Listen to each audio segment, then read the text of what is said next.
Merry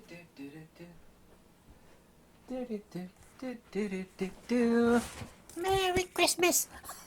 How are you doing? Got you the big iPad today, huh? I hope you all had a happy holiday. Let's see, what did I have? I had a bowl of beans, some turkey slices. Real exciting fare there, huh? This is the second part of the complimentary video on Tesla versus Herzian wave system. And above all else, I've said many thousands of times, literally, that Mother Nature must be divinely simplex. Everything is ultimately one. And even though I'm talking about two systems here, they're still one. That's like speaking about dielectric and magnetic. Magnetism, of course, is a dielectric field, and I propose a system of absolute simplicity and clarity that makes everything abundantly clear. No one has ever made a video on this topic any time or any place on YouTube. I actually like making videos like that because every video on YouTube is identical to countless hundreds of others that are talking about the exact same thing. So I like thinking outside of the box. That's very important, but also being extremely straight edge to the premise of Occam's razor, and simplicity is being divinity. You cannot have complexity in nature. There can't be things over here that are different from things over here. And it's like talking about the head of a coin versus the tail of a coin, whereas from my position, both are just impressions or phenomena, which is what a head and a tail on a coin is. They're phenomena upon the silver or the gold of the coinage. All throughout and before talking about these two different types of systems, the second of which being Tesla's, is that everything we have in our world today is based upon the Herzian system. In electricity, it depends on which country you go to. We here in America, we are working off of 60 cycles. Depends on where you go at. It's different when I lived in Russia. And you know, the discovery of radio transmission and wireless, and now we have 5G, and of course 5G only refers to 5th generation. The dangerous end of 5G is high band 5G, which is in the upper gigahertz range, which actually is the same frequency or wavelength as human brain tissue, which is why it's dangerous. But everything we have, our computers, our cell phones, everything is based upon the electromagnetic radiation, our Herzian system. Now, us today, we think of megahertz, gigahertz, you know, so on and so forth. We know the word hertz, but we don't actually think of a Herzian system. But all these electrical cycles and all our broadcast transceiver arrays or whatnot, they work off of a Herzian system, i.e. the electromagnetic spectrum, both for our power and also too, you know, for our transmissions and basically everything. And as I told you in the prior video, Nikola Tesla railed endlessly on the Herzian system and its countless pitfalls that it has.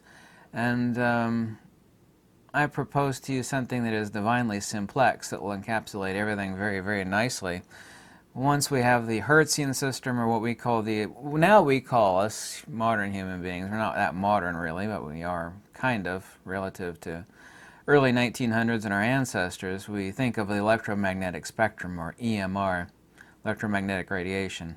Back in the old days, they refer to it as the Herzian system of cycles, and knowing what cycles a broadcast or a power unit is of electricity. And electricity is a hybrid, by the way. Electricity is not one thing.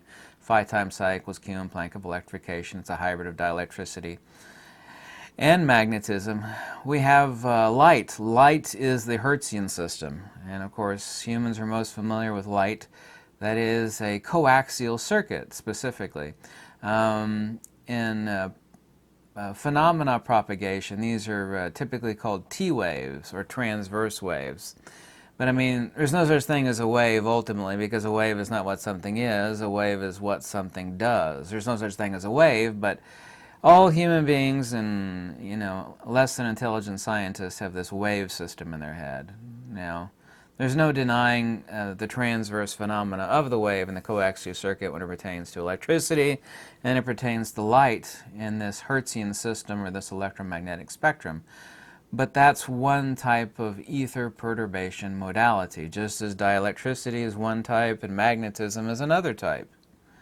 So there are two types of systems when we're talking about energy and transmission, and this is Tesla's system.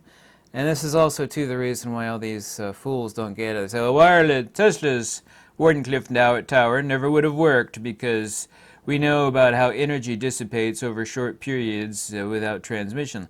They kept thinking that Tesla's Wardenclyffe was a Hertzian system based upon cycles per second. It's not. It's measured in volts per second. And this is what is referred to in wave theory phenomena as L waves or longitudinal waves. So Hertzian systems, and of course, longitudinal waves are not waves at all. They don't have a wave component, so it's kind of stupid to call them that. Same is true of scalar waves. People say, well, Tesla's death ray, which Tesla's death ray, by the way, is scalar waves. But scalar waves, there's no wave component in scalar waves. So to say scalar wave is like talking about dehydrated water. It's incredibly stupid, but that's the name that's unfortunately been attached to it. But we have two different systems. So one complete system, and they're both natural. One system of T waves or transverse waves, the Hertzian system, and the other one the L waves, which are not waves at all. They're longitudinal. We also often call them compression waves, kind of like smacking a piece of concrete where it actually causes a compression of the direction of propagation. So I would like to, and I'm coining this myself, I call it the Tesla spectrum. So we have the Hertzian system or Hertzian spectrum, or the electromagnetic radiation spectrum, which of course is a transverse coaxial. It's a transverse system. We could actually say the transverse spectrum. It doesn't matter if we could say Hertzian spectrum or electromagnetic spectrum. It should be called the transverse spectrum, or we've coined it, attaching it to, logically so, Hertz. Call it the Herzian system. Herzian system of transverse field phenomena, i.e. light and electricity all over the world. But the system that Tesla was interested in, his system, is not electrical because it doesn't have a transverse component. I'd like to coin it the Tesla spectrum. That's what it should be attached to. Just as we attached the Hertzian system to Mr. Hertz and his understanding of radio and light. And I'll refer you to the prior video that I just made about Tesla and his system. This should be called the Tesla spectrum. By the way, and this is also too important, it makes things a whole lot simpler to refer to the Tesla spectrum in understanding natural phenomena. Beta radiation is part of the Tesla spectrum, okay? Neutrinos are part of the Tesla spectrum. So-called scalar waves, which don't have a wave component, which is really stupid, but that's what they're called. Scalar waves is the Tesla spectrum. That's also to the basis of Tesla's death ray. It was a scalar wave phenomena, also being used by the U.S. Navy. I could give some examples for that, but I better not mention it in the video because you never know who's listening, right? But this is a compression spectrum. But I would like to rightly, and I've been thinking about this for a long time, is what we should call it. And no one's made a video like this before. Everybody thinks, well, we got beta radiation over here, neutrino natural phenomena is emitted mostly by the sun, also deep space neutrino. No, all of this is Tesla spectrum phenomena. This is incorrectly called, yet coined, compression waves, or L waves, or longitudinal waves, which are not waves at all, nor do they have a wave component, nor are there any such things as waves, because a wave is not a thing. A wave is what something, it's a wave. It's like, no, it's my hand undulating. Human beings are lost in a sea of nonsense and self-contradictory terms, unfortunately. So when I talk about waves, I'm not talking about waves at all, because there's no such thing as a wave. That sounds like a word game, but it's not, because the devil, as well as the angel, is in the details.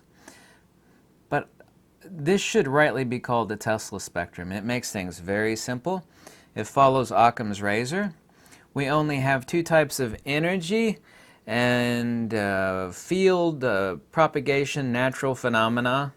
Whether they be generated artificially or whether it's generated naturally makes no difference. We have the Herzian spectrum, or we call it the transverse spectrum, or we could call it the electromagnetic spectrum, because what is electromagnetic is the same thing they used to call the Herzian system back in the day, or the Herzian wave spectrum. So we have the Herzian spectrum and we have the Tesla spectrum.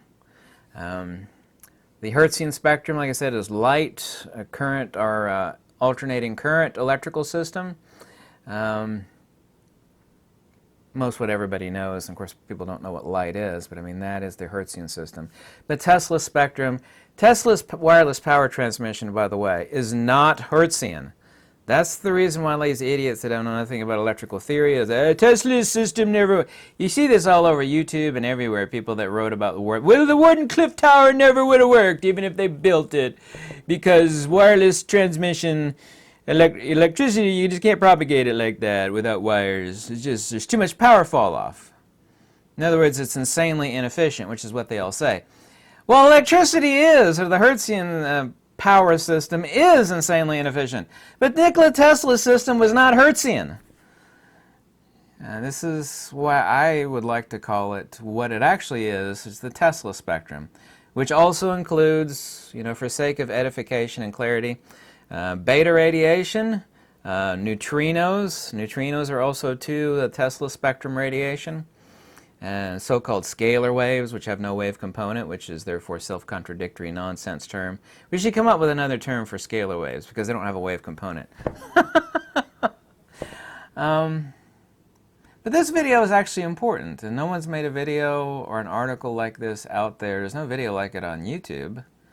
And it's logical. It's accurate, it's concise, it explains all observed phenomena, it makes things very, very simple.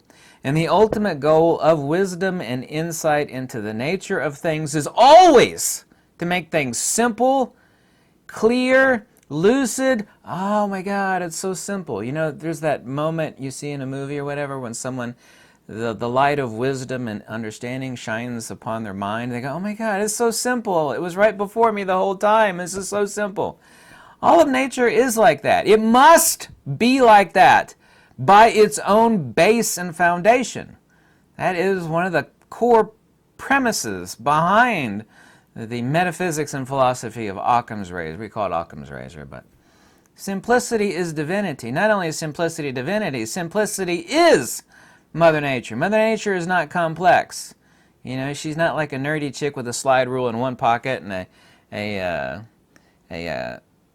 scientific graphing calculator in the other. She's like a hairy armpit chick with muddy feet and a hemp skirt, and with dreadlocks too, probably.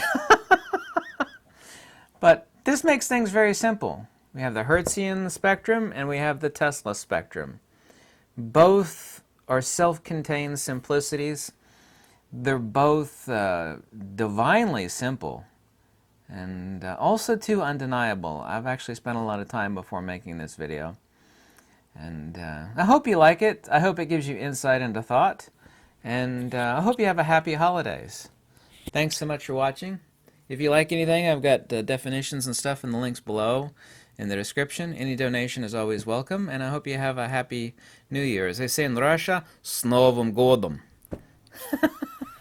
Goodbye.